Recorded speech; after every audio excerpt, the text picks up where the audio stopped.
C'est la première route que nous avons empruntée en arrivant en Afrique du Sud. Une route qui nous conduit à la source de notre humanité, à la découverte de nos ancêtres, les premiers hommes. C'est ici que notre espèce aurait vu le jour, au cœur d'une nature généreuse, d'une faune et d'une flore uniques au monde. À bien des égards, l'Afrique du Sud est un concentré de l'histoire de l'homme. Je vous emmène vivre un road movie sur les traces de Sapiens. Ensemble, nous allons remonter le temps.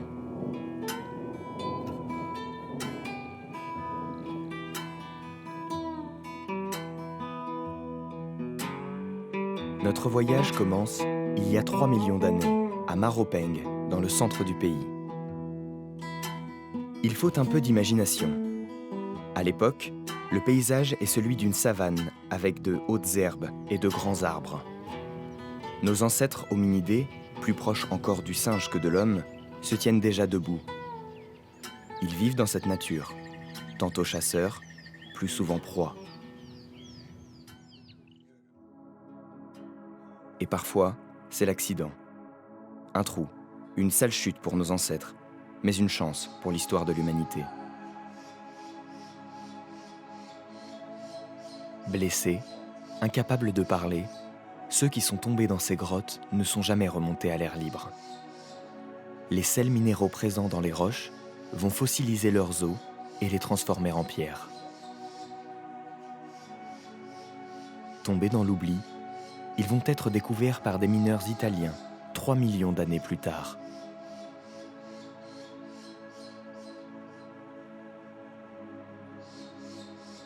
Ces anciennes mines renferment des trésors sur nos plus anciens ancêtres. Le doyen a été baptisé Littlefoot, un squelette exhumé en 1924. Il fait toujours rêver les chercheurs, en charge des fouilles, des passionnés comme le professeur Dominic Stratford.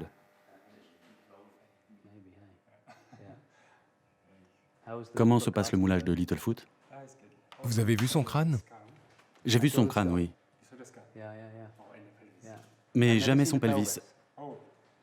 Je serais ravi de le voir.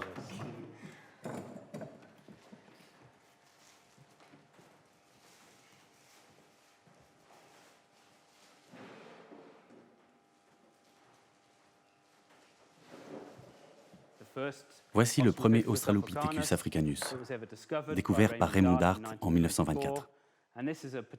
C'est un fossile très important parce qu'avec sa découverte, nous avons commencé à penser que Darwin avait peut-être raison en affirmant que l'Afrique était le berceau de l'humanité.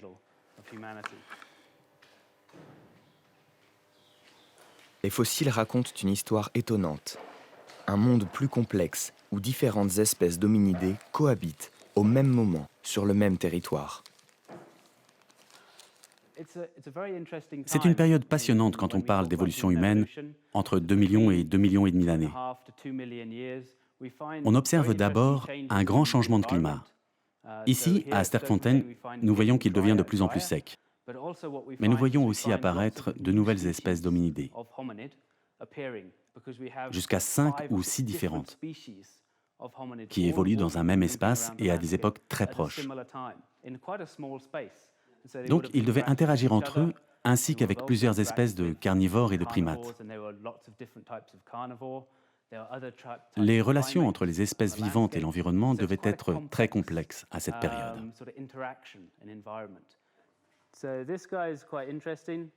Ce type est vraiment très intéressant, parce que nous pensons qu'il vivait en même temps que celui-ci.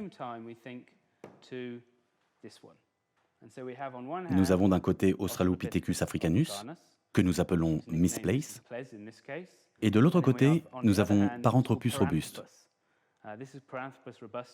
Et ce qui est passionnant, c'est qu'ils ont certainement évolué l'un près de l'autre, mais ils ont eu des comportements différents.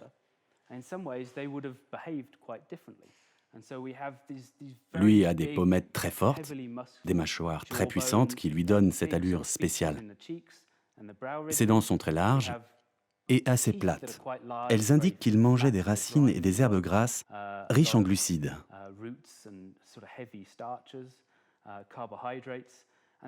Donc nous avons deux espèces qui vivaient en voisins, peut-être à 2 km l'une de l'autre. Et ils ont réussi à survivre parce qu'ils utilisaient des ressources différentes.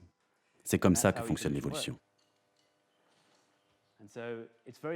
C'est très motivant parce que nous trouvons des fossiles qui appartiennent à des espèces différentes, qui ont des capacités et des comportements différents et qui parcouraient la région.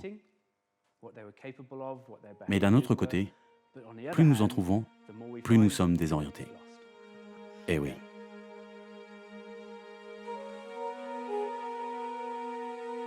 Sapiens entre en scène il y a 200 000 ans, plus au sud du pays.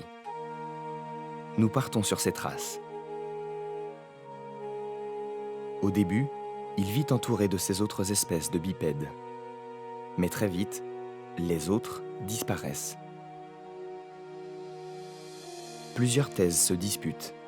Sélection naturelle? Les espèces se sont-elles mélangées? Ou Sapiens aurait-il tout simplement éliminé ses cousins un peu rustres? Cette dernière théorie colle bien au profil de super-prédateur de Sapiens. Notre espèce a bousculé l'ordre de la nature. Car Sapiens a fait sa révolution. Elle est cognitive. Il maîtrise le feu, crée des outils, des armes. Mais surtout, il pense, communique mieux qu'aucune autre espèce. Il maîtrise le concept. Croyances, icônes, règles, une idée de l'ordre des choses et de la place de l'homme dans l'univers. Sapiens s'organise en société de chasseurs-cueilleurs. Ils vont vivre seuls sur ces terres pendant 43 000 ans. Je ne soupçonne pas encore la richesse spirituelle de ce peuple, en prise directe avec la nature et les animaux sauvages. J'ai rendez-vous avec le professeur Jeremy Holman, un spécialiste des peintures rupestres du peuple San, plus communément appelé Bushmen. Nous sommes dans le parc de Drakensberg, son laboratoire à ciel ouvert.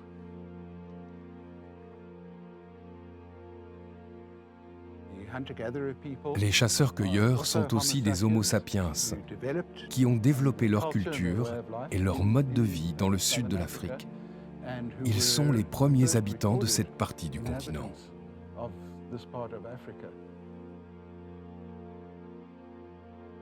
Il y a beaucoup de cultures, de croyances, de peuples différents en Afrique du Sud. Mais ces chasseurs-cueilleurs étaient là avant nous tous. Alors, les peintures rupestres. Les peintures sont juste là. Le panneau principal est ici.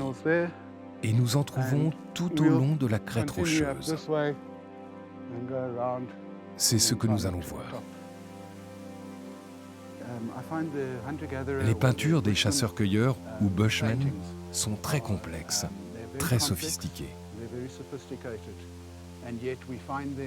Et puis on les trouve dans un lieu très éloigné de la civilisation actuelle, au cœur d'un paysage somptueux.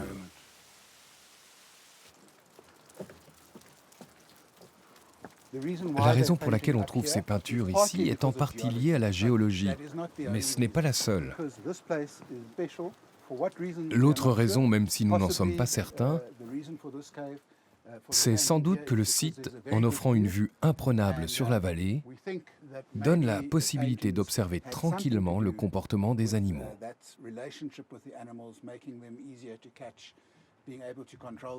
Mais nous n'avons trouvé aucun outil sur le site, aucune trace de vie. Nous ne pensons pas que les gens vivaient ici. Nous pensons que ce lieu est entièrement dédié à la peinture. Cette peinture est la première du site. Ce sont des figures d'élan. Celui-ci est en jaune, celui-là est un mélange de rouge, de couleurs intermédiaires et de blanc. Il y a des dégradés de couleurs. L'élan était l'animal favori des chasseurs-cueilleurs. C'est pourquoi ils le représentent souvent. C'est leur animal. D'ailleurs, les chasseurs-cueilleurs de cette région se nommaient eux-mêmes le peuple de l'élan. Ils pensent que l'élan appartient à leur peuple et qu'eux-mêmes appartiennent au peuple élan. Nous avons ici des peintures très intéressantes. Nous avons appris à les lire grâce à des témoignages. On peut voir que les pattes arrière se croisent comme ça, son cou est baissé comme ça, et ses pattes avant fléchissent. Donc, c'est un élan qui meurt. Et ce qui est notable, c'est que la figure ici tient la queue de l'élan. Il est connecté à l'élan. Et regardez ici. Il a des jambes pareilles à l'élan. Il n'a pas des pieds humains. Et ils sont aussi croisés. Donc il y a une relation entre cette personne et celle-ci. Elles sont toutes les deux mourantes. Nous pensons que c'est une métaphore dans la culture Bushman, du medicine man. Le medicine man, quand il va dans le monde des esprits, doit mourir. C'est la seule manière pour lui de gagner ce monde. Il doit quitter son corps pour entrer dans le monde des esprits. Notre idée est que cette peinture sur la roche est comme l'écran de télévision du monde spirituel. Il y a une figure intéressante ici, même si je ne peux pas dire ce qu'elle signifie exactement, mais je peux décrypter quelques détails. Le premier, c'est qu'il s'agit sans doute d'un chasseur, parce qu'il transporte un sac sur son dos avec des flèches. Il possède aussi un bâton. Souvent, celui qui tient un bâton est un guérisseur. Le second détail, c'est que la silhouette est très fine et allongée. C'est souvent comme ça qu'il représentait les hommes. Enfin, on peut remarquer ce long pénis. On n'est pas sûr à 100% de ce que ça signifie. Il est évident que c'est symbolique. Personne ne se promène avec une telle érection en permanence. Nous pensons là aussi que ça représente une forme de puissance.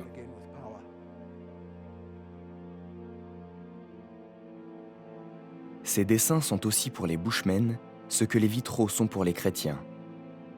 Ils témoignent de croyances sophistiquées en lien avec la nature, un au-delà régenté par un Dieu unique, et une cosmogonie pas si loin de la nôtre, car ces peintures racontent qu'à l'origine, l'homme vivait au paradis dont il a été banni par Dieu après avoir commis une faute. À des milliers de kilomètres les uns des autres, nous avons développé les mêmes schémas, les mêmes croyances.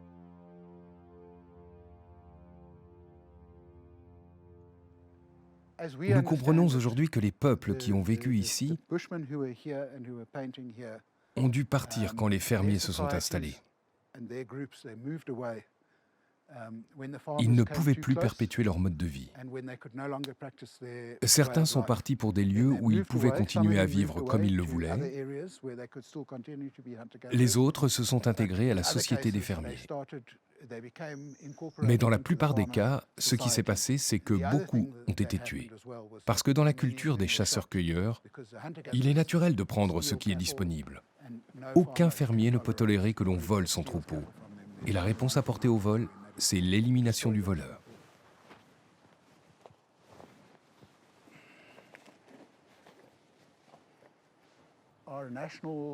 Notre hymne national est en langage Bushman, qui est aujourd'hui éteint. C'est ce qui signifie « des peuples différents se rassemblent ». En d'autres mots, des peuples différents s'unissent. Bien sûr, les chasseurs-cueilleurs nous ont laissé leurs peintures. Il y en a peut-être des milliers à travers tout le pays. Il y a aussi des tas d'endroits où vous pouvez voir des signes de la présence des Bushmen.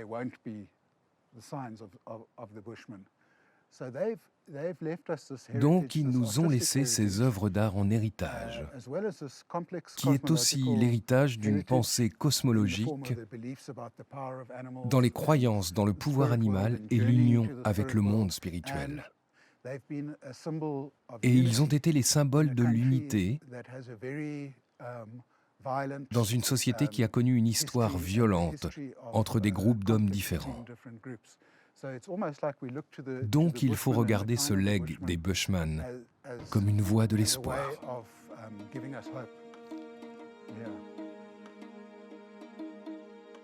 S'ils ont vécu seuls au monde pendant 43 000 ans, avec l'arrivée de nouveaux venus, le peuple San disparaît en moins de 500 ans. Nous partons au nord du pays. C'est là qu'au premier millénaire, les premiers fermiers sont arrivés. Nouvelle étape, Sapiens se sédentarise. Naissent alors des sociétés plus peuplées, plus complexes, plus hiérarchisées. Des communautés unies autour de nouveaux concepts, comme la royauté. Sur la route, plus nous remontons le pays, plus le paysage fait place à une nature africaine, telle qu'on l'imagine, avec ses baobabs, une impression d'un temps suspendu. Le parc du Mapungubwe, une des plus belles natures sauvages croisées par notre parcours. Les animaux sauvages africains, presque placides, se laissent observer de près. Une beauté rare, paisible, magique. Une nature qui a repris ses droits et effacé du paysage les traces de la toute première civilisation sud-africaine. Le royaume perdu du Mapungubwe.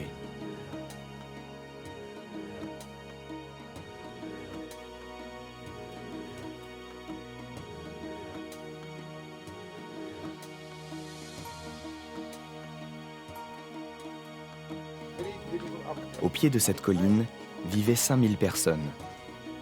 Une population qui a soudainement et mystérieusement disparu. Aucune ruine, aucune trace de bâtiment, tel que l'on peut imaginer les vestiges d'un royaume de l'époque de notre Moyen-Âge. Les constructions africaines en terre se sont réduites en poussière au fil du temps. Il ne reste que quelques trous laissés par les pilons. Pendant 7 siècles, le lieu était tabou, interdit. Le souvenir même de cette société s'était perdu. Seule subsistait la légende d'une cité d'or et de ses trésors. C'est seulement en 1930 que des aventuriers européens fouillent le sommet de la colline et découvrent une tombe. À l'intérieur, un homme enterré avec des objets précieux en jade, en cuivre et en or. Les archéologues de l'université de Pretoria sont alertés. Sur place, ils mettent à jour 2 autres tombes, 2 autres hommes inhumés avec des objets précieux. Au final, plus de 2 kilos d'or finement travaillé et sculpté, de précieux indices, surtout pour raconter un monde disparu. Celui d'une société hiérarchisée, dirigée par un roi soutenu par les autorités religieuses, ici, les faiseurs de pluie, version locale de nos monarchies de droit divin, à la même période en Europe. Même éloigné, sans aucun contact, Sapiens semble développer les mêmes types de sociétés, autour des mêmes concepts. Une civilisation africaine d'abord passée sous silence, car elle contredisait l'histoire officielle au moment de l'apartheid, celle d'une Afrique du Sud vierge de toute population avant l'arrivée des colons européens. Une terre qui n'appartenait à personne, une terre à prendre. Depuis la chute de l'apartheid, le pays cherche à reconstruire son identité et son histoire. Les chercheurs du monde entier tentent de reconstituer celle du Mapungubwe. Les recherches du moment sont menées par Kerry Ashley et ses étudiants. Cette archéologue galloise est une spécialiste des technologies utilisées par les premiers peuples africains. Elle traque les moindres indices dans les prélèvements faits sur le site. Fragments de poterie, particules contenues dans le sable ou encore les graines fossilisées par le feu lors des cuissons. Avec si peu, elle peut raconter beaucoup de choses. Dis-moi, Bianca, ce matériel vient de quel site? Motambo. Motambo? Dis-moi un peu plus. C'est un site qui date du XIIIe siècle. Bien. Et à quelle distance est-ce de Mapungubwe? Eh bien, disons environ 120 km. Mais c'est la même période que Mapungubwe. C'est ça. Donc qu'est-ce que c'est? C'est une graine de sorgho brûlée, Ok. de bière. Bière? De bière ou de bouillie. Tu penses que c'est de la bière ou... Je pense à de la bière, mais il est possible que ce soit de la bouillie. J'ai des graines de sorgho qui ne sont pas brûlées, qui ressemblent beaucoup à de la bouillie. C'est très important parce que je crois que c'est la première fois que l'on trouve ce type de matériel botanique en rapport avec la période de Mapungubwe. C'est assez rare d'avoir cette qualité de préservation. L'analyse en est beaucoup plus facile. Et ça donne une image neuve de la société de Mapungubwe.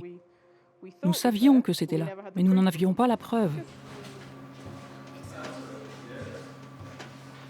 Au XIIe siècle, le climat change, se réchauffe, les rivières s'assèchent et toute trace de vie disparaît à Mapungubwe. Poussé par cette sécheresse, le peuple aurait migré vers le nord pour fonder le royaume du Grand Zimbabwe. Mais les scientifiques à Pretoria m'ont mis sur une piste. Cette première civilisation aurait laissé des héritiers dans la région, le peuple Venda. Ils vivent à une centaine de kilomètres de là.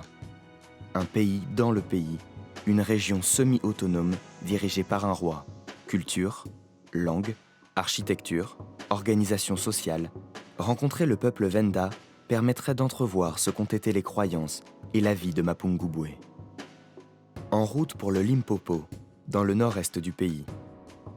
Une région vallonnée, un paysage qui fait penser à celui de la région des Grands Lacs plus au nord, au Rwanda. La région est encore peu ouverte aux touristes. L'espoir de découvrir une société authentique si elle a pu résister aux missionnaires et à l'apartheid. Les chercheurs à Pretoria m'ont aussi mis en relation avec Mushai. Sa famille fait partie de l'élite locale et cherche à reconstruire leur palais sur les terres dont ils avaient été spoliés pendant l'apartheid. Mon nom est Mushai Sano Chivase. Je suis né dans une famille royale. Nous sommes ici au sein de notre héritage familial. C'est un palais royal. Et moi, j'en suis le prince. Personne ne vit ici parce que nous sommes occupés à reconstruire cet espace qui a été détruit il y a longtemps, entre 1940 et 1946. Donc c'est un nouvel endroit. Maintenant, j'approche de mon arrière-grand-mère, Kosi Katsi Volavanda.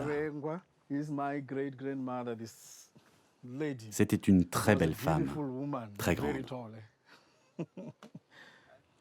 Les Afrikaners sont venus ici et leur ont donné 5 minutes pour partir. Alors, cette Magobo, qui était très forte, très agressive, a décidé de résister. Mais c'était impossible, parce qu'on ne lui a donné que 5 minutes pour quitter la place. Donc ils sont partis. Puis, toutes les maisons royales ont été saccagées et ils ont planté cette pinède. Le système de l'apartheid a causé de graves dommages aux Africains. Ils ont détruit les familles royales afin de nous contrôler, de nous dominer. Plus tard, à partir des années 90, mon père a décidé de se battre contre le gouvernement pour récupérer l'héritage de sa grand-mère, qui était devenue la terre de sa mère.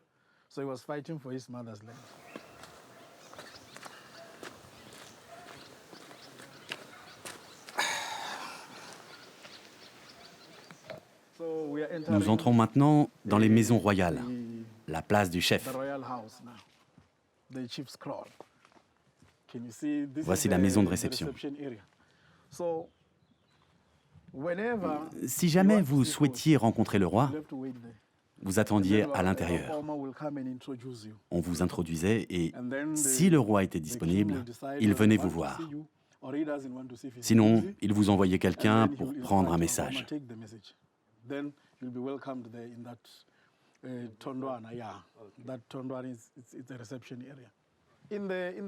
Dans le langage royal, on ne dit pas maison, mais Tondwana.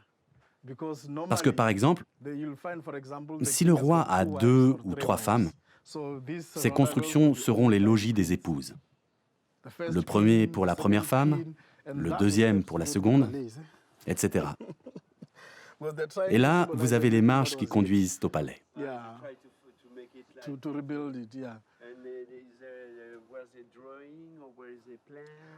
Non, juste avec les souvenirs. Nous savons comment était construit ce lieu. Le palais était supposé être en haut.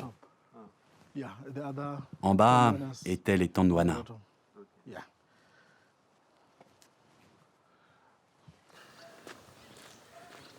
Donc voici le cimetière royal. C'est ici que tout se termine. Si tu n'es pas de la famille royale, tu es obligé de t'arrêter ici. Quelle que soit ta situation, tu ne peux pas aller au-delà de cette barrière, parce qu'il se repose là-bas. Merci, tu es le bienvenu, mais pas à l'intérieur du cimetière.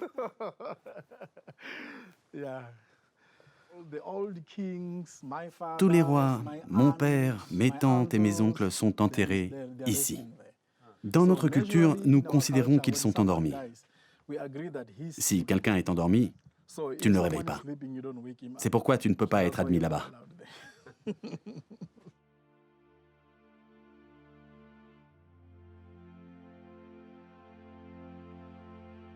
Si on peut reconstruire des bâtiments de mémoire, qu'en est-il des croyances? Une partie de la famille de Mouchaï s'est convertie au christianisme. Seules quelques régions reculées ont réussi à préserver leur culture et leurs croyances, héritées du Mapungubwe. Des sociétés organisées autour d'un roi local, sorte de juge de paix et autorité spirituelle. Mouchaï m'a prévenu, il faut s'agenouiller pour marquer le respect. Là encore, il faut se défaire des idées reçues sur l'image que l'on a d'une noblesse africaine. Pas d'apparat, ni folklore. Le roi est en chemise et pantalon. Sa légitimité est ailleurs.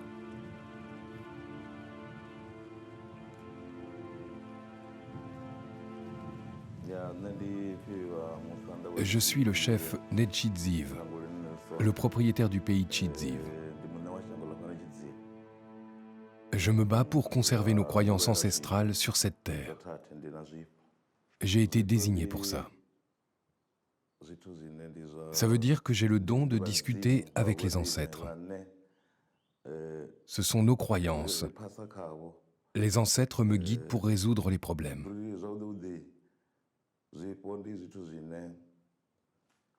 C'est une force qui vient de la terre et qui monte au ciel. En clair, les ancêtres sont reliés aux dieux. Ils forment un tout. Quand il y a un problème dans le village et que j'en suis le chef, je soumets la question aux ancêtres qui me donnent une solution. Les ancêtres parlent dans mes rêves, ils me répondent et me montrent la lumière.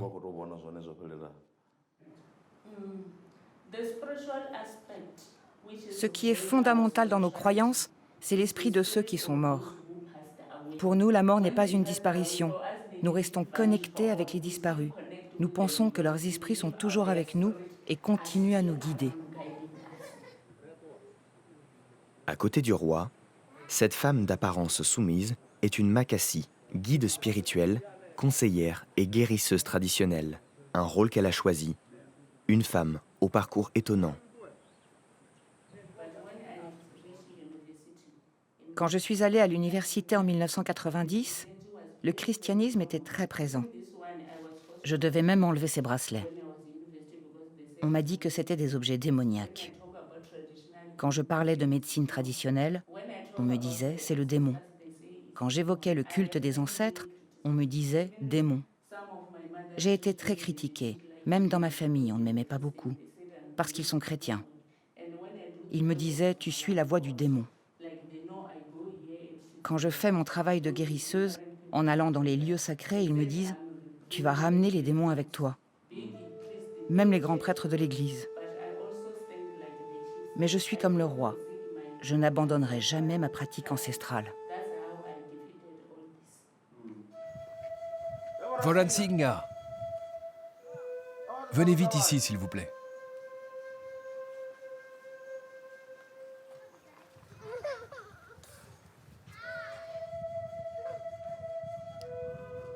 Aujourd'hui, ces cultures anciennes ont à nouveau le droit de citer. Elles sont même à la mode. Mais que reste-t-il de ces traditions? Sans écrit, leur transmission est fragile. En quête d'un artisanat Venda authentique, on m'a mis sur la piste des potiers du village de Djiani. Nous sommes arrivés. Nous sommes allés à Ngombe chercher de l'eau. L'eau est sur notre tête et nous entrons par la grande porte.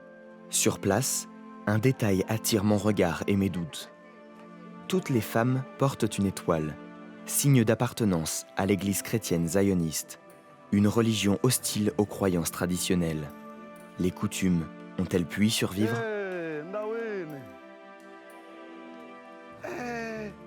Ça travaille dur ici. Gift vient d'une autre ethnie, les Shangani. Il veut devenir guide dans la région et cherche à mieux connaître la culture et l'artisanat Venda.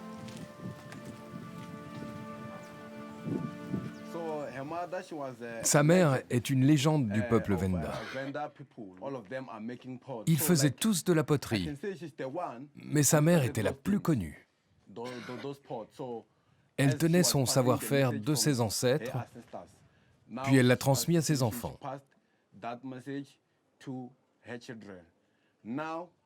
Maintenant, sa fille, Flora, transmet le savoir-faire à tout le monde, même à moi. Avant, je ne connaissais rien à ces choses. Mais grâce à Flora et à ses collègues, j'en connais un peu maintenant. Vous savez, c'est difficile de motiver les jeunes, parce que si vous regardez autour de vous, particulièrement les jeunes, ils ne pensent qu'à regarder des vidéos, écouter de la musique. Ils ne s'intéressent plus à notre culture. Avant, on jouait de la musique traditionnelle. On dansait le singubu, le domba, le tsingomera. Mais ce n'est pas un jeu. C'est vraiment notre vie.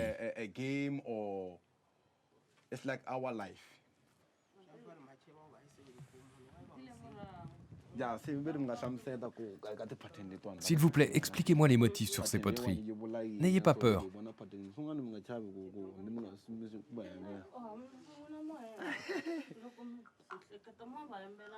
Oui, je vois que ces deux motifs-là sont très différents. Donc, ces deux motifs sont différents, et ils veulent comprendre pourquoi. Et moi aussi. Tu veux que je t'explique tout ça en détail? C'est un motif traditionnel Oui, de la culture Venda. oui, je vois. Ce dessin représente une danse traditionnelle, où vous vous tenez chacun par les coudes. Comment vous l'appelez?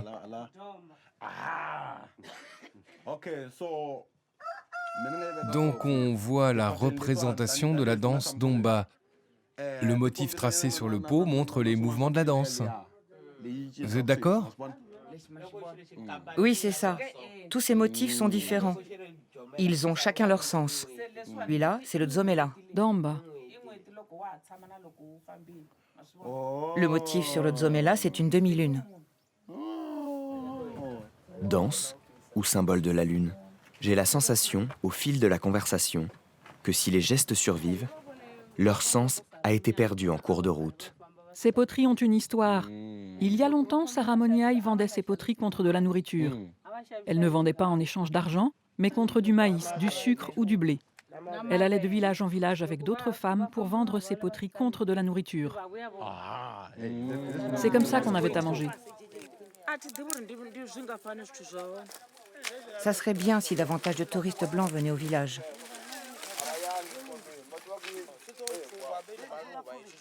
Je te dis que ça ne brûlera pas.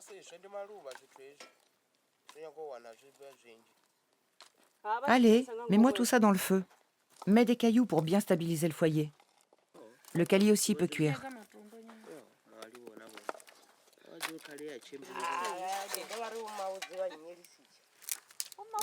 Quel beau travail nous avons fait. Gift, tu vas nous aider à faire venir plus de touristes blancs. Eh, je ferai mon possible. Si certains résistent et réussissent à faire vivre leurs cultures ancestrales, les anciens ont l'impression de voir leur monde s'évaporer. Un peu comme les eaux du lac Fundunzi, l'un des lieux les plus sacrés du peuple Venda. Ici aussi, on subit la pire sécheresse que l'on ait connue de mémoire d'homme.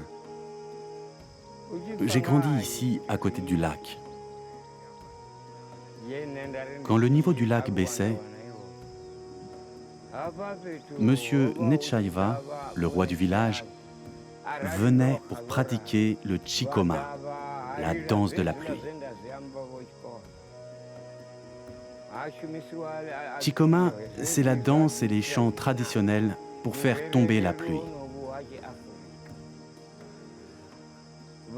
On venait pour danser quand il n'y avait pas de pluie. Ainsi, le lac pouvait se remplir à nouveau.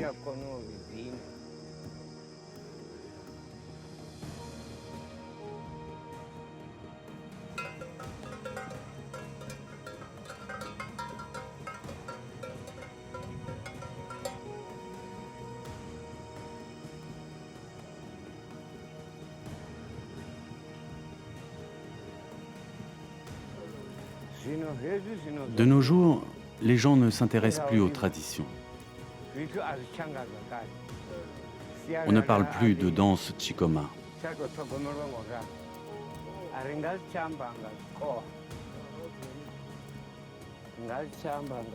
Les traditions se perdent. On ne pratique plus les coutumes d'autrefois.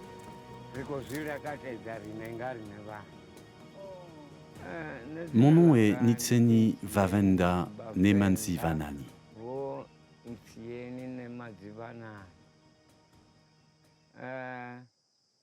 Mon nom est Vavenda Alfiosi Netieni Nemansivanani. Quand êtes-vous né? Je suis né en 1956. Le 25 décembre. C'est vraiment votre âge ou bien vous avez diminué? Bon, d'accord, j'ai diminué. Dites la vérité. En vrai, je suis né en 1952.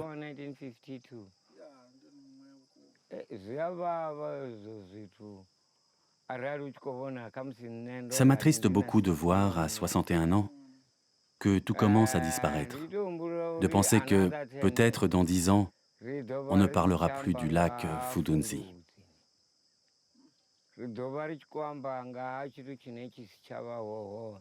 On en parlera au passé, comme quelque chose qui n'existe plus.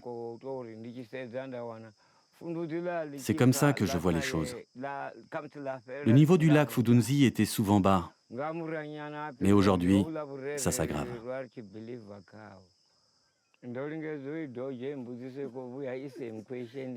Si le lac n'existe plus, les villages aussi vont disparaître. Moi, je ne veux pas abandonner mes traditions.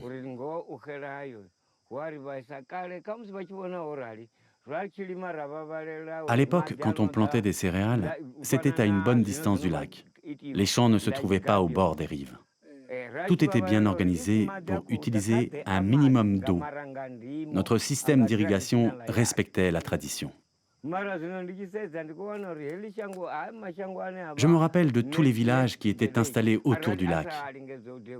Les villages n'étaient pas très développés, mais ils n'ont reçu aucune aide pour continuer. Personne n'a pensé qu'il fallait les préserver.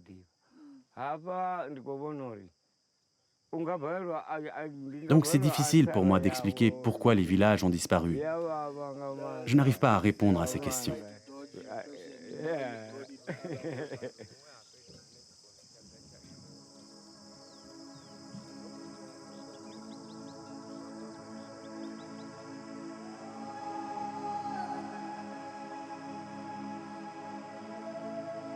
Le peuple Venda vit dans cette région depuis le XVe siècle.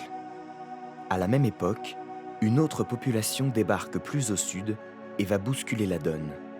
Car en Europe, Sapiens a fait sa révolution scientifique. Il débarque sur des bateaux et part à la conquête de nouveaux mondes, de nouvelles richesses, de nouveaux savoirs.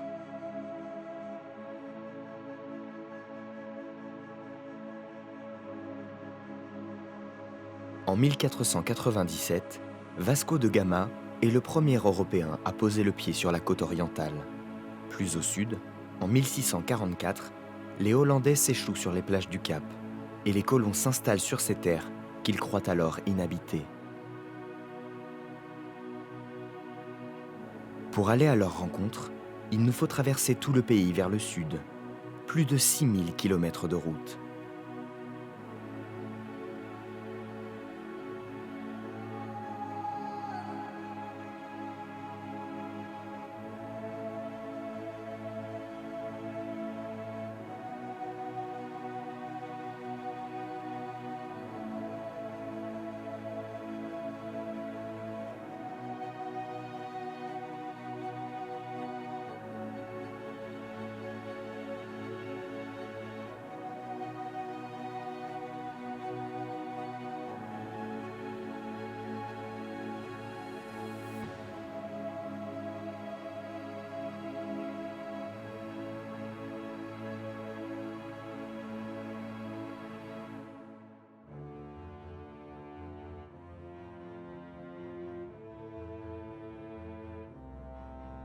Changement de décor à nouveau.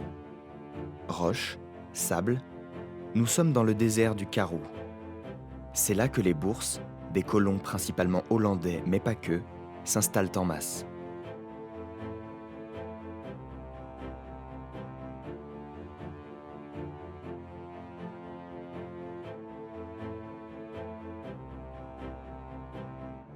Outshorn, capitale mondiale de l'autruche.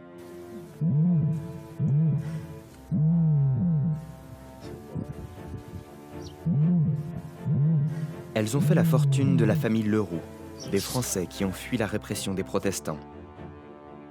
Ils sont là depuis le début du XVIIe siècle, et c'est la 5e génération à la tête de l'exploitation familiale. Et pour la première fois, c'est une femme, Célia, qui est aux manettes.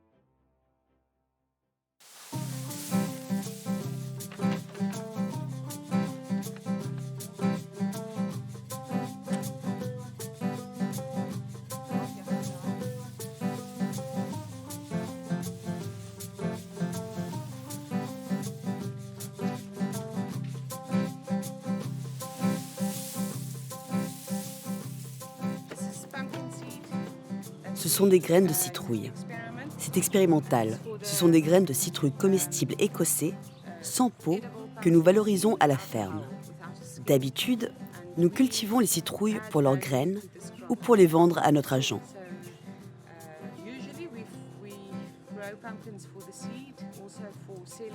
Mon père aussi les enfume pour les cuisiner. Nous recherchons toujours de nouvelles utilisations de ces produits pour les vendre dans notre boutique. Nous sommes toujours à la recherche de nouveautés à la ferme.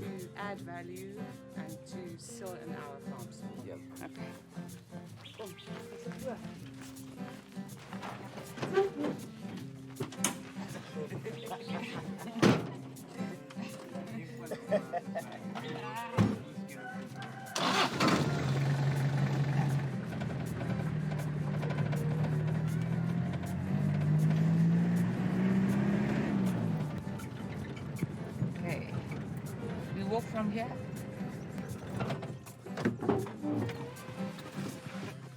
Your message.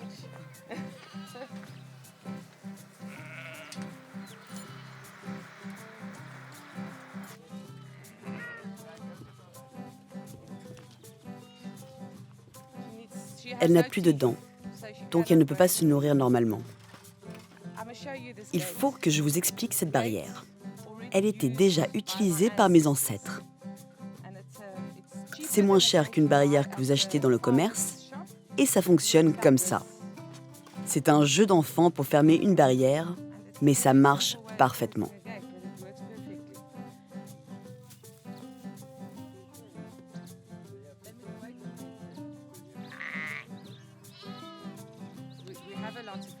Nous avons beaucoup de terre, mais le problème, c'est l'eau. Donc, nous pouvons utiliser toute la terre, mais ce n'est pas ça que nous faisons. Nous utilisons la terre pour nourrir les moutons, le bétail et les autruches, parce que c'est une excellente nourriture pour les animaux.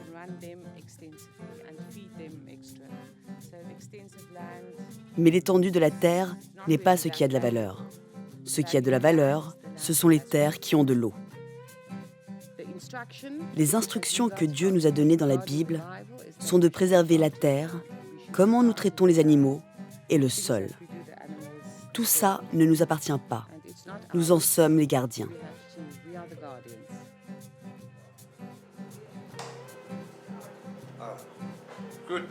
La mémoire de l'histoire familiale, c'est Yann, le père de Célia. Je vais commencer ici. Voici mon grand-père, au moment de son mariage avec ma grand-mère, qui était aussi fille Leroux.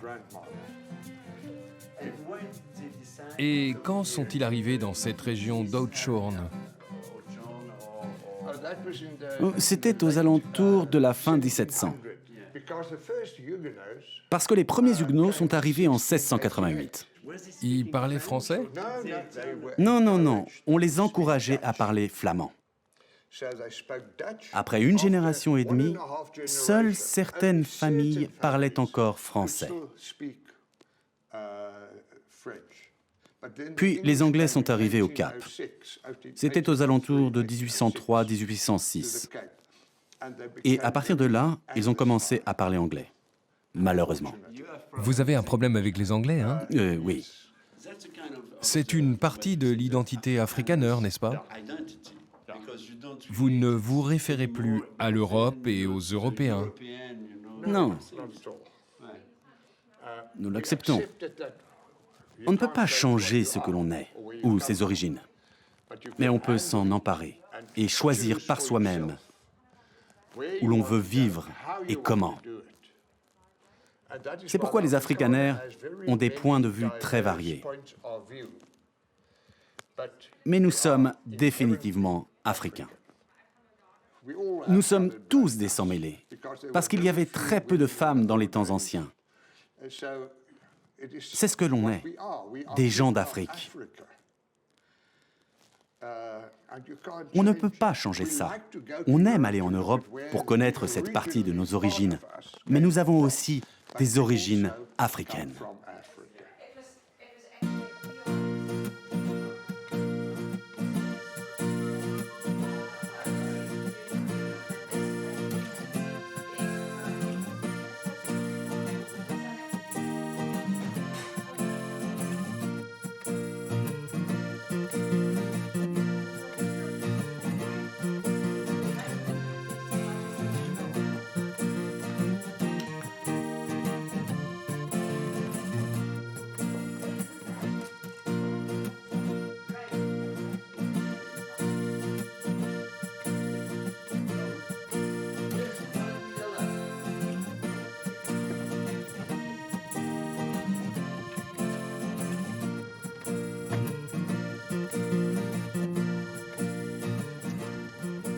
Comme chaque dimanche, la famille Leroux part assister à la messe du village.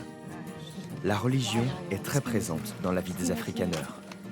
Question de foi, mais aussi de lien social avec toute la communauté.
Quand vous observez l'histoire, la famille Leroux ainsi que d'autres familles sont venus dans ce pays parce qu'ils étaient des Huguenots français.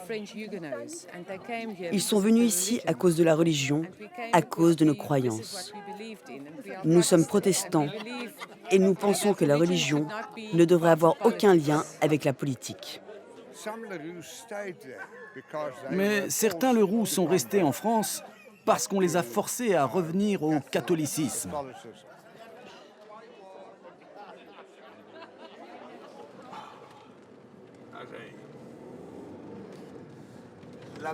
Oh, c'était charmant. Oui, et la pluie est tombée, c'est merveilleux. On peut sentir la pluie juste avant qu'elle tombe. Ouais.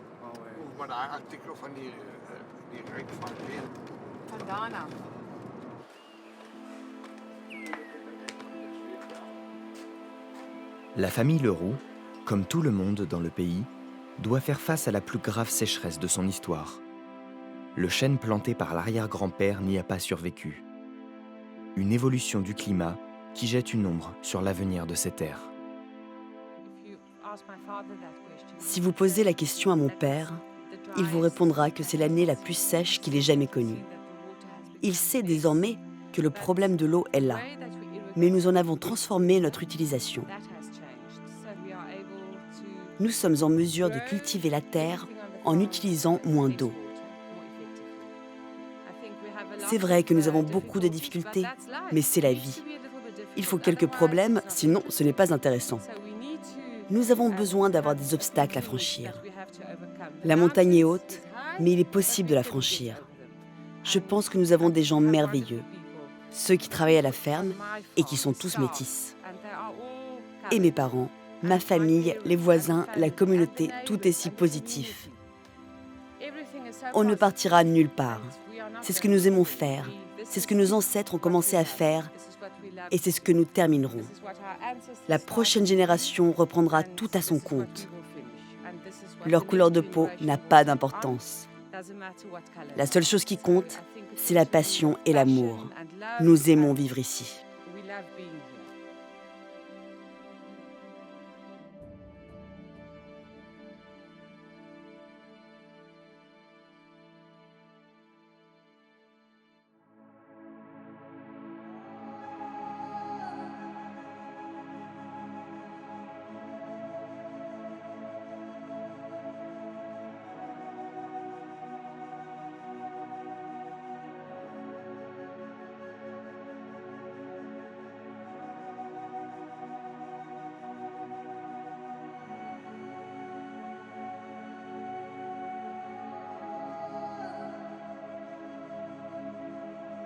Les afrikaners sont installés.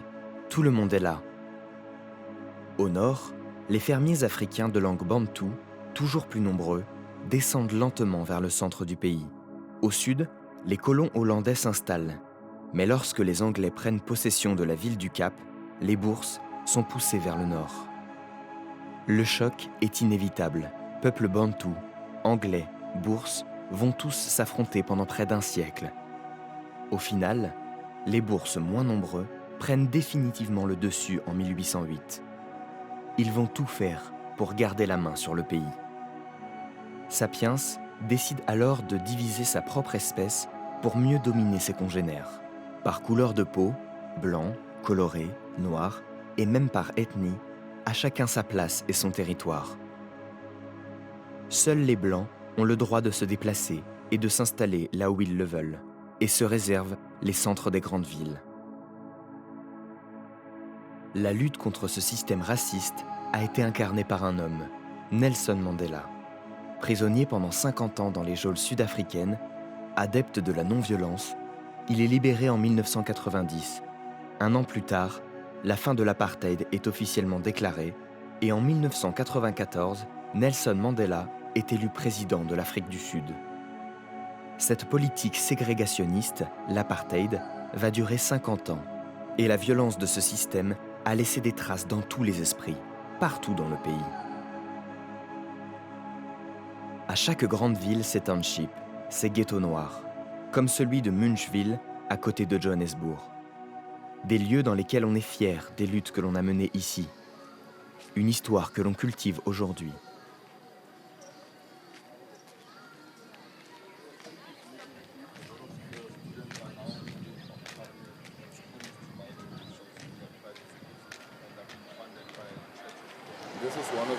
C'est une maison qui était utilisée par les militants politiques, tels que Nelson Mandela quand il s'est retrouvé en résidence surveillée.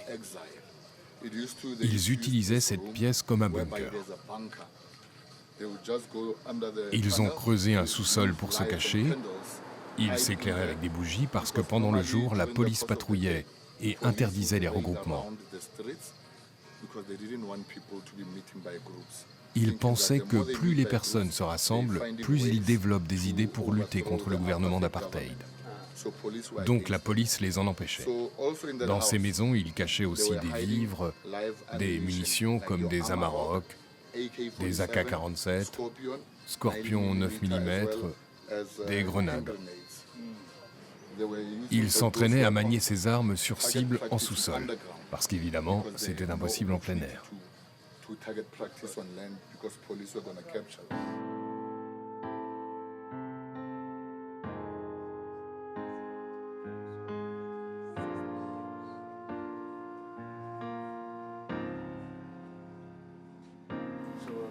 C'est ce qu'on appelle une taverne coucou. C'est fréquenté par les anciens miliciens. Si tu veux entendre raconter les temps anciens, les histoires politiques, ce qui s'est passé ici, les émeutes dont je t'ai parlé tout à l'heure.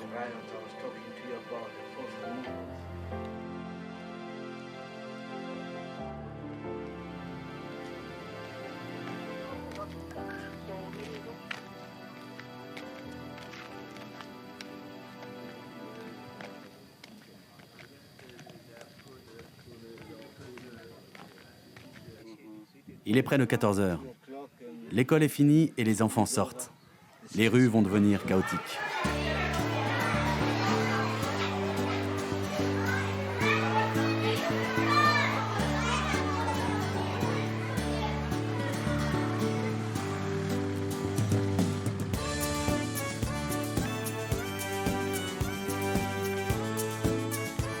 Depuis 20 ans, la vie dans les townships s'est apaisée. Quand les habitants réussissent, beaucoup restent et transforment leur bicoque de fortune en vraie maison et tirent l'ancien ghetto vers le haut. Mais c'est toujours ici qu'atterrissent les plus pauvres. Aujourd'hui, ils sont blancs. Quel âge as-tu? 3? 4? 4. La fin de l'apartheid a bouleversé le pays et n'a pas fait que des heureux.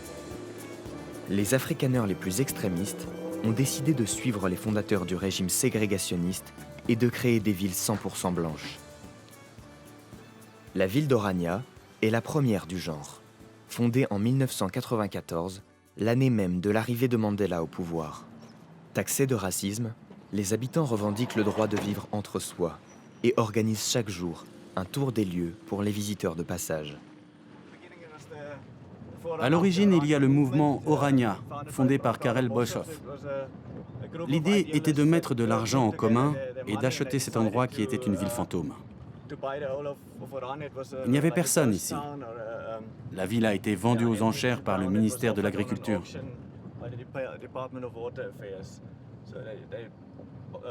Ils ont récolté de l'argent et puis les maisons ont commencé à se vendre,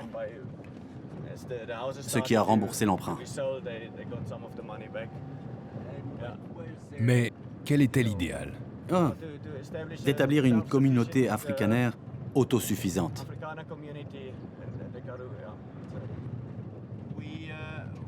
Nous avons un compromis avec l'État pour nous développer avec nos propres moyens. On ne reçoit pas d'argent de l'État, ni pour l'eau, ni pour les routes, ni pour l'électricité, rien.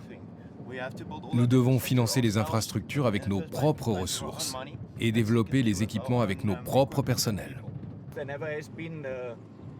Aucune communauté afrikaner n'a jamais existé jusqu'à présent à cause de l'apartheid. Parce que pendant l'apartheid, les villes blanches et les villes noires étaient proches les unes des autres. Les afrikaners ne pouvaient rien entreprendre pour eux-mêmes parce qu'il y avait toujours des noirs dans les maisons voisines. Sur les rochers, la trace des Bushmen, chassés de ces terres par les premiers fermiers. Lorsqu'il était président, Nelson Mandela est venu rendre visite à Orania. Pas question pour autant de mériter son buste parmi ceux des dirigeants de l'Afrique du Sud. On essaie d'être diplomate, de ne pas chercher des conflits. Il y a assez d'espace pour que chacun ait sa place, pour que chaque culture trouve sa place. Mais vous n'avez pas mis de statue de Mandela ici. Ah non. On n'ira pas aussi loin quand même. Il ne fait pas partie de notre histoire. Non. Il a fait beaucoup de bonnes choses. Mais j'aurais préféré que l'Afrique du Sud reconnaisse l'existence de chaque groupe ethnique et de chaque communauté.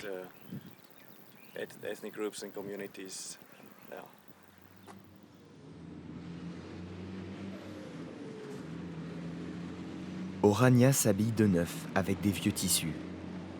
Derrière la ville modèle et moderne, l'air du temps sent la naphtaline. 1500 habitants vivent ici. Hans et Jeannette sont arrivés il y a 10 ans. Ces anciens agriculteurs ont monté le seul bed and breakfast de la ville. Sur leurs murs s'affiche fièrement la philosophie créationniste. Ni sapiens, ni évolution. Leur référence historique est celle de la Bible. Ils me recommandent aussi chaudement de lire Hendrik Verwoerd, celui qu'on a appelé l'architecte de l'apartheid. Ce sont ses idées et la peur qui les ont poussés ici. Nous vivions dans la campagne de Pretoria, mais avec le développement de la ville, on s'est retrouvés complètement encerclés. Vous voyez ce qu'il se passe en Afrique du Sud en ce moment, depuis 1994. Tout s'effondre. Les Noirs sont incapables de se gérer eux-mêmes. Ils ne savent pas s'organiser. Ils disent qu'ils savent, mais c'est du vent. Ils n'ont aucun sens des responsabilités. Mentalité d'un autre âge, nostalgie d'un temps révolu, loin de l'Afrique du Sud contemporaine. Si les cicatrices de l'histoire sont toujours sensibles, le pays veut croire à une cohabitation pacifique entre toutes ses composantes. Les petites villes au cœur du pays ressemblent plus à celle-ci. La ville de Paris, riche, pauvres, blancs, noirs, chrétiens et musulmans vivent ensemble paisiblement. Ce sont des soldats allemands qui ont donné le nom de notre capitale à cette ville. Aucune origine française. Et pourtant, au détour d'une rue, nous tombons sur une Renault 16 en parfait état. Son propriétaire est mécanicien dans un magasin de vélos, dont le patron n'est pas peu fier de nous présenter une autre grande marque française, un vélo Peugeot. Are you saying French? Peugeot. Peugeot.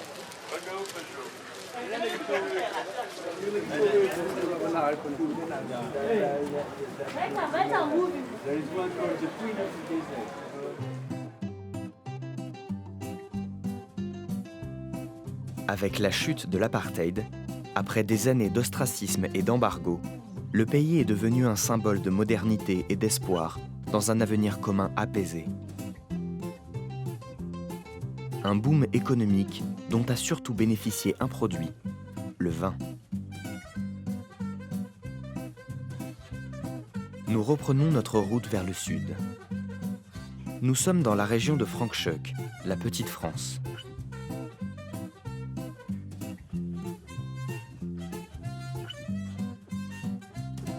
L'impression d'avoir quitté l'Afrique, de rouler sur les routes de la Californie du Sud.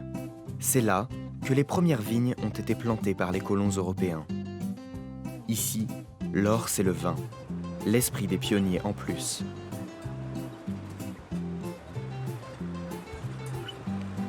En ce début du mois de mars, c'est l'automne austral, le temps des vendanges sur le domaine de Fairview. Avec l'Affirmative Action, à compétences égales, la loi favorise les candidats noirs. Étonnant comme les images peuvent être trompeuses et convoquer les fantômes du passé.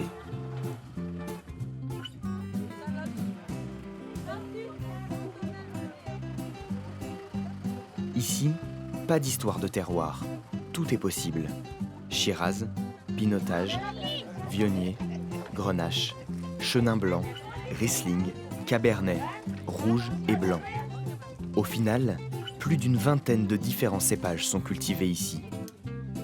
Ils sont ensuite assemblés, mélangés dans toutes les combinaisons imaginables, sans complexe. Au final, des vins étonnants et uniques, reconnus dans le monde entier.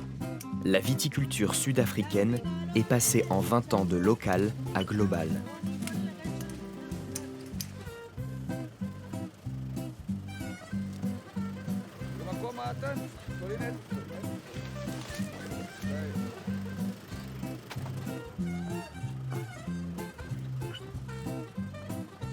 Comme pour son vin, l'avenir de Sapiens en Afrique du Sud est-il dans le mélange ?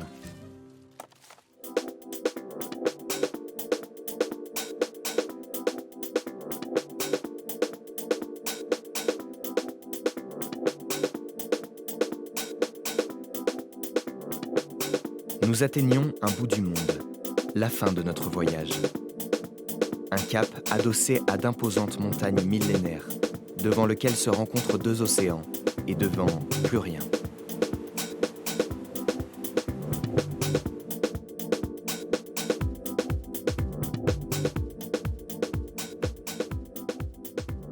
Le Cap est aussi une ville à part, ville-mère des colons européens. Architecture, urbanisme, mode de vie, tous les rappellent. La nation arc-en-ciel, la Rainbow Nation métissée, rêvée par Nelson Mandela, se cherche encore dans ce bastion longtemps réservé aux seuls blancs. Brandon, métis eurasien, est né ici et il a surfé sur la fin de l'apartheid. Je suis un enfant de l'apartheid, père japonais et mère sud-africaine. J'en ai bavé quand j'étais gamin. Ça peut sembler dingue, mais je ne changerai pas mon histoire, même si je pouvais. J'ai beaucoup appris de toutes les cultures sud-africaines. Et si je n'avais pas vécu autour de Cape Town, je n'aurais pas connu directement certaines personnes. C'est très différent de si j'avais grandi dans un cocon. Je suis très reconnaissant de ça. Ça a été une opportunité, comme un cadeau. Apprendre même quelques mots d'autres langues, c'est comme aller dans la rue et découvrir certains mots. Et connaître des personnes que je n'aurais jamais rencontrées si j'avais été élevé ailleurs. Au lieu d'avoir la chance d'être au milieu de tout le monde. Je ne suis pas différent de tous, mais j'ai un peu de cela et un peu de cela. C'est très sympa en fait.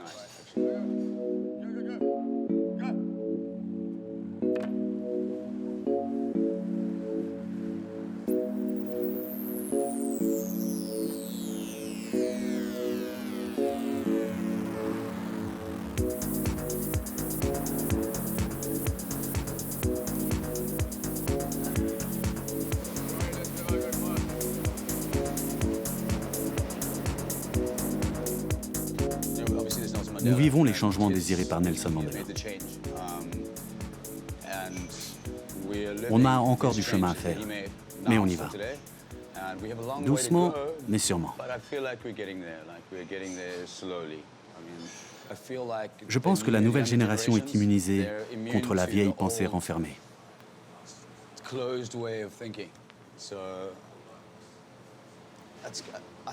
Je crois qu'on va s'en sortir. J'ai foi dans mon pays.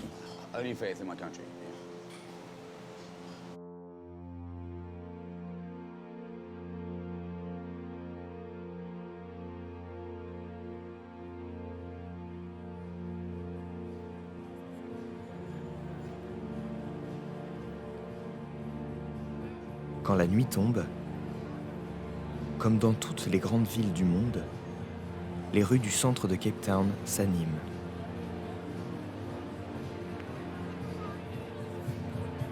L'ambiance est jeune, légère et festive certes. Comme une gêne, quelque chose saute aussi aux yeux. Très peu de noir dans ces rues africaines.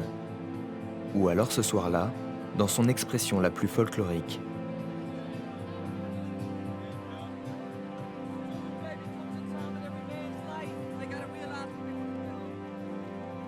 Il reste encore de la route à parcourir pour la Rainbow Nation.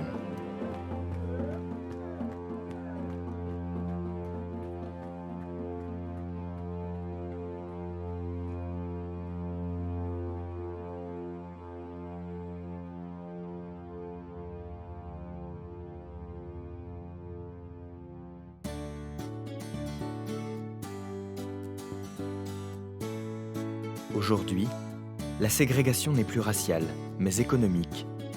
Le quartier de Langa, au plein cœur de la ville. Premier ghetto noir du pays. Le township essaie de s'ouvrir au monde. Maneo a ouvert le premier bed and breakfast il y a plus de 10 ans déjà.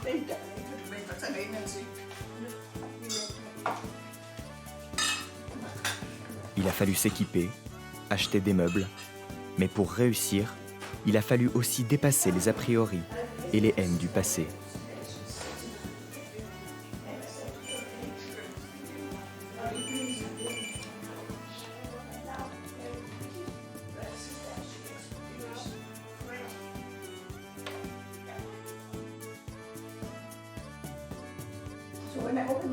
Quand j'ai ouvert mon bed and breakfast, j'étais inquiète.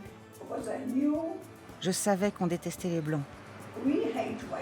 Je savais que les Blancs nous détestaient. À cette époque, Oui, à cette époque. Donc je me suis dit, qu'est-ce qui va se passer? Je vais recevoir des gens à Langa qui viennent de loin, d'Australie ou d'ailleurs, des Blancs. Et ça va mal se passer avec les Noirs d'ici. Ils vont les chasser, les battre. Alors je me suis dit, je dois mettre ça au clair avec mes voisins. J'ai décidé d'organiser un grand dîner et de tous les inviter pour leur expliquer ce que j'allais faire, qui j'allais recevoir et leur demander de m'aider.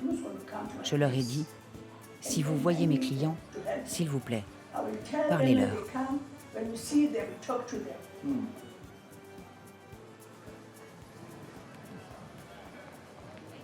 Vous savez pourquoi on vous accompagne partout comme ça? On ne veut pas que des voleurs viennent et vous volent. C'est pour ça que je vais vous accompagner tout le temps. Je connais les gens ici, que ce soit les enfants ou les adultes. Et je sais qui peut vous voler et ceux qui ne le feront pas. Quand mes premiers clients sont venus, tout s'est bien passé. Mes voisins, les habitants de Langa, leur ont parlé tout de suite. Ils leur ont raconté combien ils avaient souffert depuis si longtemps. Ma vie aussi a été très dure pendant l'apartheid.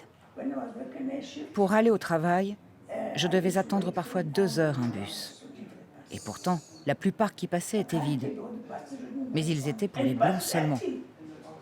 Et du coup, j'étais tout le temps en retard.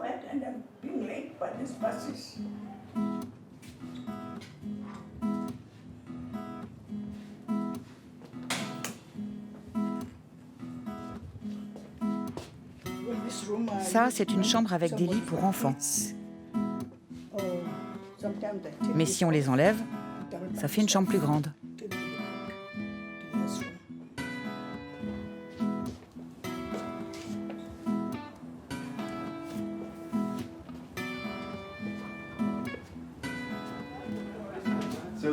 c'était une bonne chose à faire pour le quartier, un bon business pour vous? Tout a beaucoup changé. Et pour tout le monde.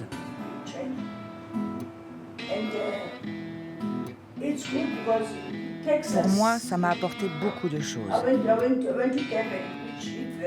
Depuis que j'ai ouvert ce business, j'ai pu aller à Durban. Je n'y étais jamais allée.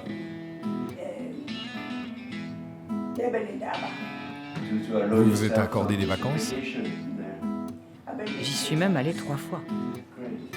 À chaque fois, je me suis acheté mes billets d'avion. J'ai aussi payé un hôtel et j'allais même au restaurant.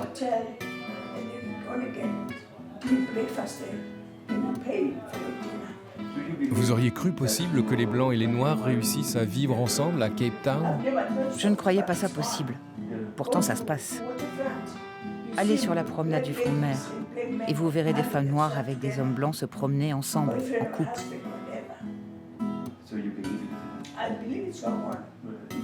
Et vous n'auriez pas cru ça possible? Jamais.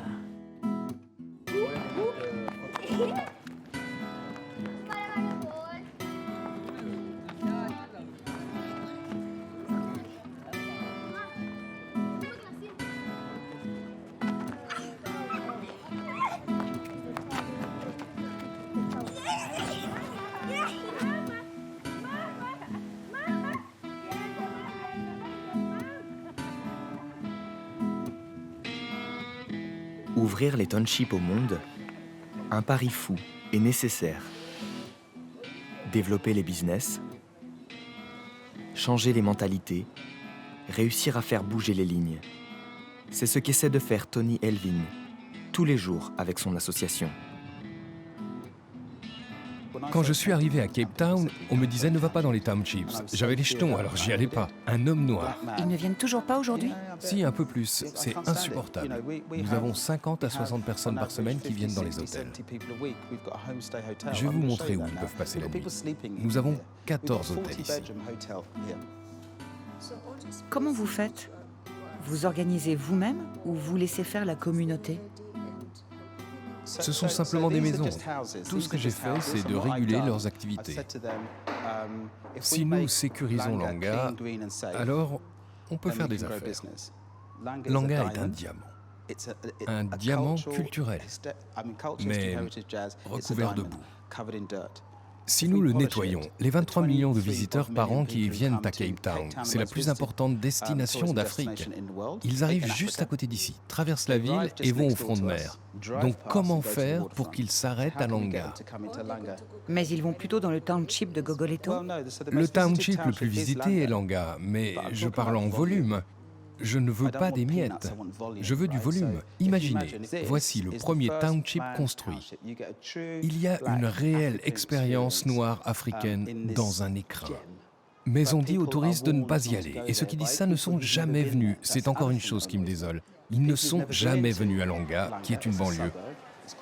On dit township parce que c'est le nom qu'on a donné au lieu habité par des Noirs, mais on pense que township signifie taudis. J'ai passé une partie de ma vie à aider les personnes blanches vulnérables. J'ai fait de l'intégration sociale dans les communautés blanches. Et c'est la première fois que je vis dans une communauté noire comme un homme noir. J'ai vécu dans un quartier de Londres, ma mère voulait les meilleures écoles blanches pour moi, mais je n'ai jamais vécu dans une grande communauté noire. Et j'adore ça. Il faut penser à ce que l'on transmet, à ce qu'on laisse après soi. Et ici, à Cape Town, à Langa, il y a tellement à faire. On peut y faire du super bon boulot. Et c'est ce que je fais. C'est un des moments les plus intenses de ma vie. C'est une expérience exceptionnelle. Dans une communauté exceptionnelle. C'est un rêve. Oui, je pense que ça va être controversé ce que je vais dire, je dois être prudent. En tant qu'être humain, nous avons tous de bonnes raisons de ne pas être aussi performants qu'on le pourrait. L'apartheid est la nourrice de toutes les excuses pour ne pas être aussi brillant qu'on le peut. Et ça conforte les personnes dans une attitude de victime. Et quand vous êtes dans cette posture, vous êtes persuadé d'avoir besoin des autres pour vous en sortir, même si vous avez du talent. L'apartheid étouffe les capacités des personnes, et c'est un trauma intergénérationnel. Voyez par exemple, je peux avoir 5 entrepreneurs qui commencent à se prendre bien en main. Ils arrêtent de boire et d'avoir honte d'eux-mêmes. Mais le trauma de leurs parents les rattrape, parce que ce trauma n'a jamais été abordé de front. C'est ce que nous essayons de comprendre avec ce projet de développement. C'est de l'entrepreneuriat, mais en cherchant à comprendre les personnes.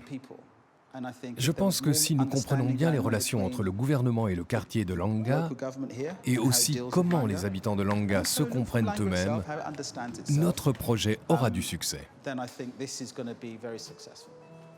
Langa veut sa part de rêve.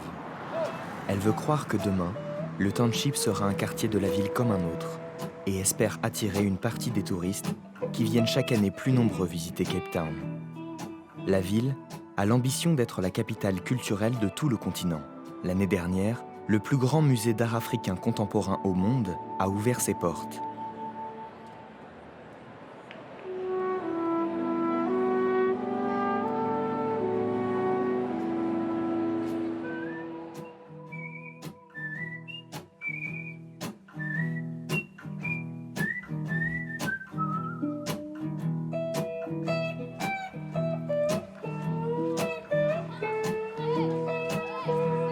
Cape Town attire des artistes de tous les horizons. Une culture qui se diffuse dans tous les quartiers. Sapiens peint désormais sur les murs de ces villes. Une culture mondiale, global. Anna Cooney est l'une des auteurs de ces fresques urbaines. Je voulais donner quelque chose à la communauté. Et cette fresque était comme une idée de... La fresque s'appelle « Nourris tes rêves ». On peut l'interpréter par « Tu reçois ce que tu donnes ». On m'a donné de la nourriture. Les gens venaient regarder en se promenant. J'étais très connectée à eux. Et je ne me suis jamais sentie aussi vivante qu'en réalisant cette fresque. Ce n'est peut-être pas mon œuvre la plus réussie, mais elle dégage une énergie très positive.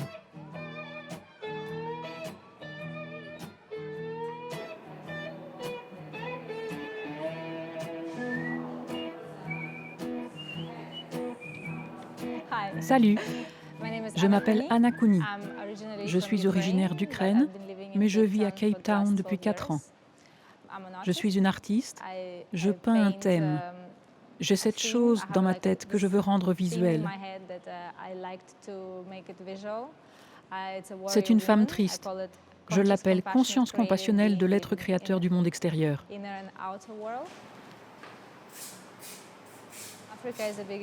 L'Afrique est une source essentielle d'inspiration, bien sûr. C'est Mama Africa, les terres sacrées. Et même en étant ukrainienne, je me sens chez moi ici.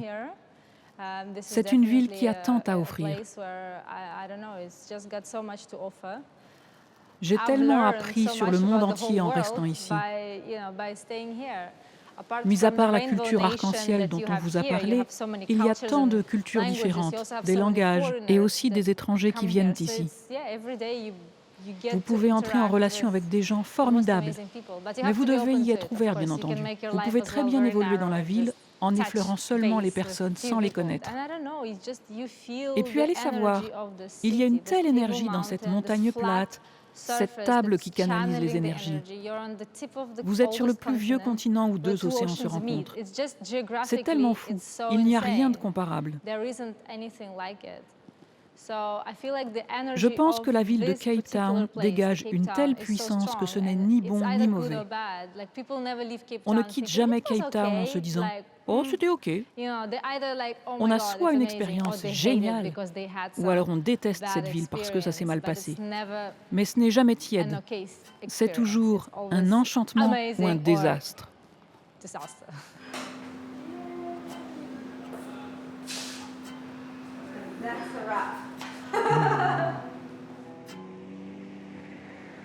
Que l'on soit d'Ukraine ou d'Afrique du Sud, ça ne fait plus beaucoup de différence à l'heure du village global. Disparition des frontières et des distances. Désormais, avec sa technologie, Sapiens règne sur toute la planète.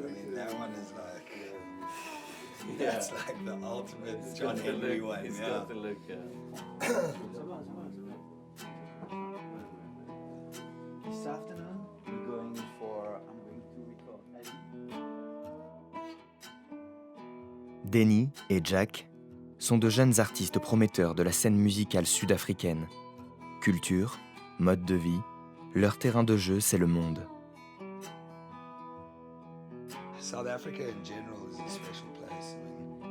L'Afrique du Sud est un lieu spécial. J'ai vécu dans le Natal, au pays Zoulou, puis après l'école, je suis venu au Cap. J'ai vécu un peu partout, à Paris, à New York, un peu à Los Angeles, à Tokyo. Et malgré tout, j'ai toujours appelé Cape Town ma maison.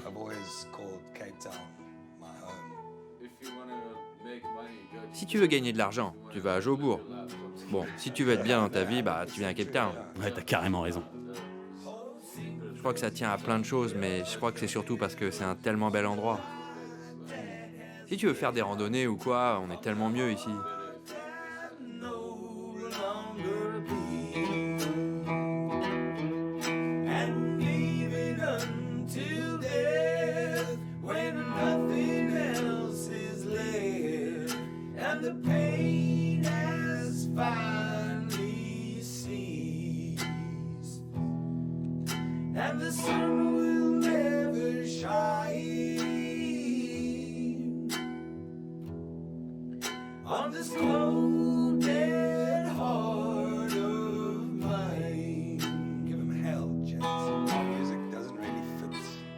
Notre musique ne colle pas vraiment à celle de l'Afrique du Sud, mais je suppose qu'elle a un sens africain.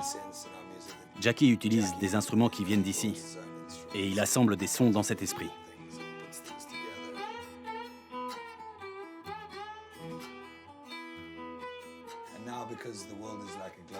Et maintenant que le monde entier est comme un village, tu peux vivre quelque part, je sais pas, à l'Équateur ou Cape Town, mais tu peux toujours trouver ce qu'il te faut ailleurs.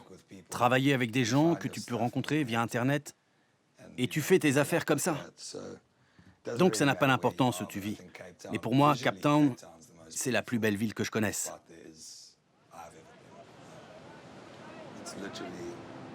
C'est littéralement la ville où, après l'océan, il n'y a plus rien.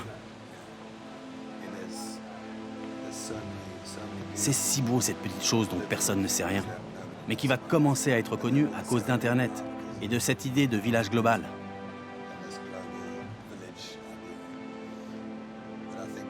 Et puis le caractère international de Cape Town va la faire connaître de plus en plus.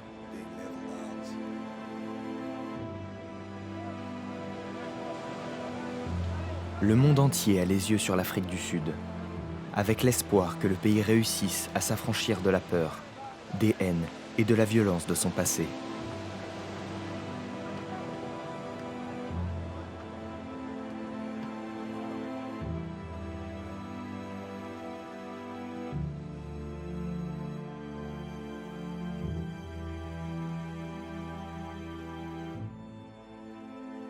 Mais ce n'est pas le seul enjeu. Voici les images du principal réservoir d'eau douce de Cape Town lors de notre tournage en février 2018. Presque entièrement vide. Un problème récurrent et de plus en plus grave.